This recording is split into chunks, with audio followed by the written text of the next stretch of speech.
மறுபடியும் Covid cases இந்தியாவுல ஏறிக்கிட்டே இருக்கிறதால நிறைய பேருக்கு அடுத்த நிமிஷம் என்ன ஆகுமோன்னு பயமா இருக்கு.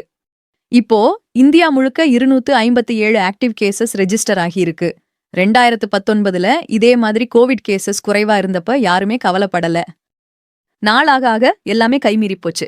நிறைய பேர் ஹாஸ்பிட்டல்ல அட்மிட் ஆனாங்க, உயிரிழந்தாங்க. நம்ம வர்ஸ்ட் பேண்டமிக் சிச்சுவேஷன் பார்த்தோம். அந்த டைம்ல பெரிய ப்ராப்ளம்னா நிறைய பேருக்கு ப்ராப்பர் ஹெல்த் இன்சூரன்ஸ் இல்ல.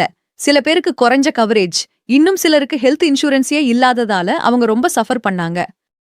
இப்பவும் பாருங்க, கேசஸ் மெதுவா இன்க்ரீஸ் ஆக துவங்கி இருக்கு.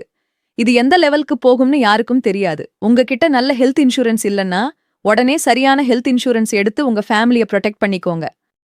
ஒரு அன்எக்ஸ்பெக்டட் சிச்சுவேஷன்ல உங்க ஃபேமிலியில யாருக்காவது கோவிட் வந்துட்டா அந்த ஹெல்த் இன்சூரன்ஸ் தான் உங்களை காப்பாத்தும். சோ மறக்காம எவ்வளோ குவிக்கா முடியுமோ அவ்வளோ குவிக்கா ஹெல்த் இன்சூரன்ஸ் எடுத்துக்கோங்க.